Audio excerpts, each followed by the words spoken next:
Hi, my name is Justin Conway. I'm an Excel expert, and I'm going to walk you through the steps needed to ungroup worksheets in Excel.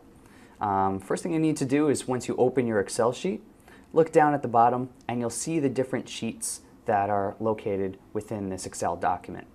These are all grouped. In order to ungroup them, you're going to right-click on any of these sheets down here, and you'll see the option for Ungroup Sheets.